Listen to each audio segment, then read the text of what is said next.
Mīļie draugi, 7. janvāris, vakars, 7:00.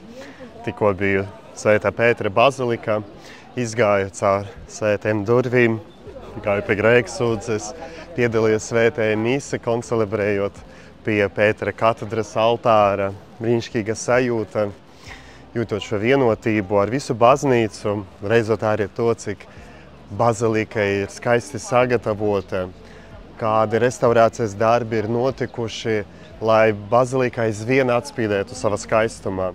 Pēc restaurācijas arī varu šodien ieraudzīt no jauna atspīdam savam spožuma Pētera skulptūru, kas kopā ar Pāvila skulptūru otrajā pusē rotā bazilikas fasādes ieju Pētera atslēgam. Tur tika atjaunots tāds zeltījums, ļoti viegls.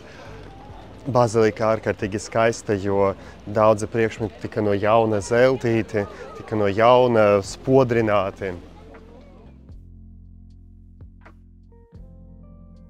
Ja draugi, šodien 7. janvāri, kad pēdējie kristieši vēl svin Kristus piedzimšanas svētkus, gribu jūs visus aizvest arī pie Svētā Pētera laukuma Betlēmītes. Katru gadu Betlēmīte rota kāds Itālijas reģions, arī Ziemassvētku egli dāvina kāda valsts vai arī kāds parasti Ziemeļa Itālijas reģions, kur ir tie meži Alpos vai arī Alpu pakājie. Šogad arī netrūka kontroversiju Ziemassvētku egles dēļ, jo cilvēki protestēja, ka to nedrīkst cirst, kā kokus jāatstāj, bet pēc tam atklājās, ka to vienalga bija jācert nost, jo tā jau bija jau sava mūža beigās, un savādāk tā nogāstos, ja tā nenogrieztu. Un mēs patiesībā šodien ar draugiem vēl salīdzinājām, ka jā, citos gados egles bija daudz kuplākas, un šī tagad ar lampiņam izskatās tāda skaista liela, bet dienas gaisā redzat, ka tā jau tomēr ir tāda diezgan veca egle.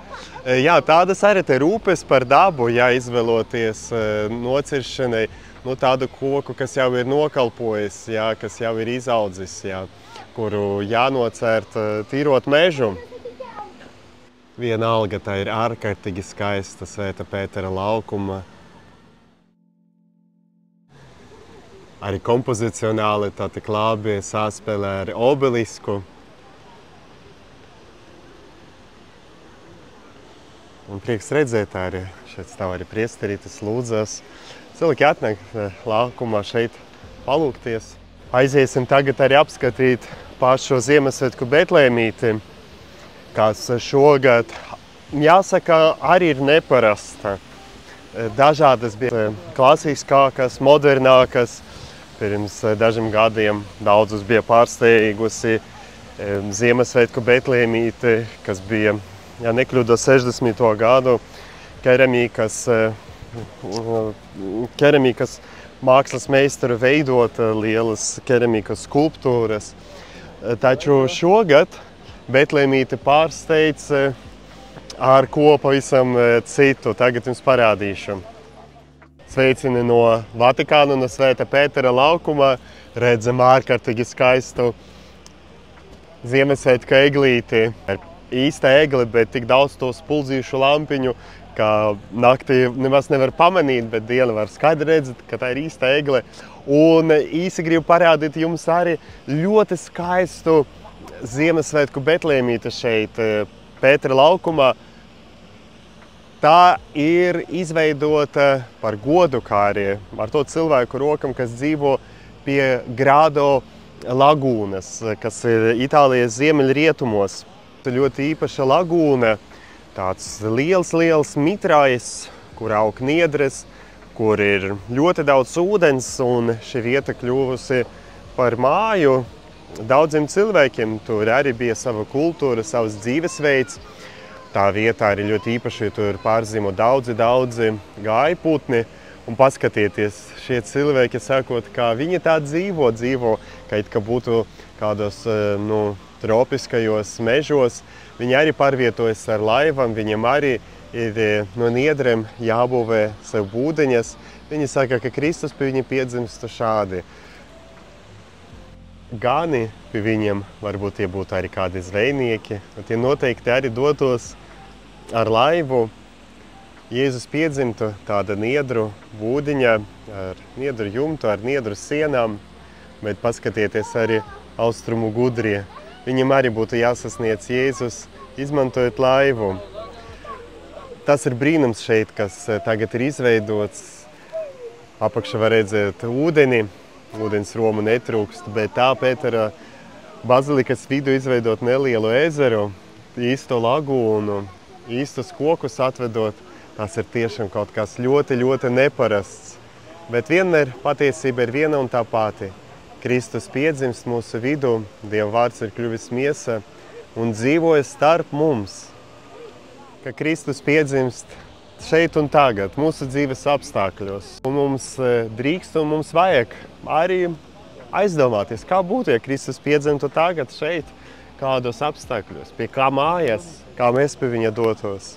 Draugi, tas mums ir atgādinājums arī pašiem veidot Betlemītes mūsu mājās pirms Ziemassvētkiem, sagatavot mazāko, lielāko no tiem materiāliem, kādi mums ir.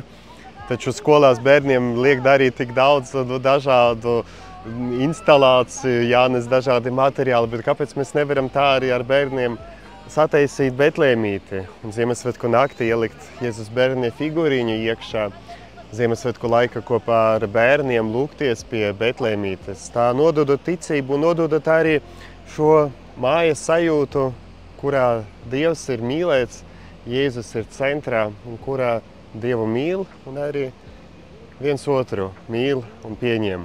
Mīļie draugi, veidosim Ziemassvētku Betlēmītes arī mūsu mājās. Veidosim tas ar bērniem, ar visiem mājiniekiem, lai Betlēmīte kļūst mums par mājas sirdi Ziemassvētku laikā. Lai ir slavēts Jēzus Kristus!